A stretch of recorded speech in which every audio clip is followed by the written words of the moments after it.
So how do you have fulfillment at the work that you do after this change of attitude? Because once you change the attitude, then we need to understand, how do you get fulfillment? Number one is that you need to be grateful for what you are doing right now. Be grateful, because it could have been worse. And to me, I think gratitude is such a big and a huge thing in a human's life, because sometimes we complain of the things we don't have, yet we do not give gratitude for the things that we already have. And sometimes we think that it is normal for us to have whatever we have. Or for example, the job you are doing right now, you think it's normal to have it. If you're able to run a business, you think you're able to have it. Have you ever considered, if you did not have whatever you're doing, you'll be worse than you are right now? And I think we need to appreciate what we are doing. Appreciate that there is what God has given you to do right now. And once you do that, then you will be able to appreciate the small things and not have pressure of those big things. Why? Because you realize you have better than most people do. If you have a business that's running and is feeding you, amen, it's better than having none. If you have a job that is paying you a salary, there are those people who are complaining every day that they don't have employment. So be grateful. Number two, you need to set a vision that you work towards. And I think we need to know where we are going, and that's what drives you. Growth is where fulfillment exists. If you are not growing, then you'll not find fulfillment. Anyway, you're stagnating, you'll feel as if things are not working, or even you feel that you're deteriorating and becoming worse. You need to set up long-term and short-term goals, and most importantly, daily goals. Long-term goals are important, but then sometimes they become too big. So you need to set short-term goals that you can hit as soon as possible, at least to inspire you, encourage you, and also they are milestones of growth. But then for you to have those short-term goals, you need to have a plan.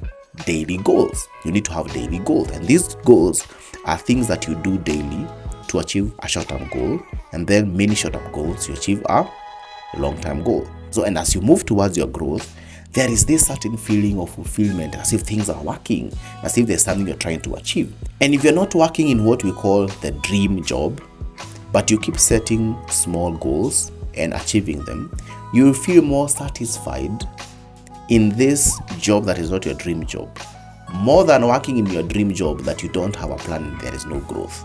Number three is always take the initiative. Always be a person who takes the initiative. Your enjoyment in an activity is in direct correlation to the amount of emotional energy that you invest in. So don't sit in the sideline. You won't feel fulfilled that way. And I want you to understand this, that the amount of emotional activity or strength energy that you invest in is in direct proportion or correlation with the enjoyment of the activity. If you are found being on the sideline or kuketi kando, how then will you enjoy the thing? And so the more you invest your energy, your time, your thinking into the activity, then you'll find enjoyment and fulfillment. Now find a way to be proactive rather than reactive. Find a way to be proactive. Volunteer for assignments, internship. Again, if you're in a current job, and if your current job isn't your ideal job, if you invest emotional energy into it and be proactive, you feel more fulfilled. Actually, this is a study that has been done, and for people who did it, if they did not like whatever they were doing, but they decided just to invest a little bit more of emotion and strength, and it's something is coming from an inner thing, they end up enjoying the job that initially they did not enjoy. Why? Because they invested time, energy, and emotional energy. So you need to understand, you need to take initiative to the things that you are doing, and then you'll finally find fulfillment. Why? Because people will also recognize that you are doing something, things are moving, things are working. And that's how it would work out. And the next thing, you need to build genuine relationships.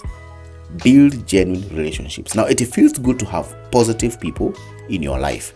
The more positive relationships you build in your current work setting, the more fulfillment you feel. So you need to take time to listen to people, have genuine conversations, genuine relationships, genuinely care about them, have interest in their lives and their affairs, And the key here is about being genuine, because not everybody is genuine and you can tell a faker. So you need to be very genuine about these relationships, genuinely care about them, genuinely have interest. Show interest in people and they will show interest in you also. Now be a good person and build positive relationships. And you cannot work in isolation, because if you work in isolation, then you will end up feel you are the only one working, or you are the only one in the space, and you don't have encouragement if things go worse, because things go bad south and you need people to encourage you. You need to be found in relationships, and you need to be a good person. Take interest and take care of people. If you don't take care of those people, and then how will they take care of you when things go bad?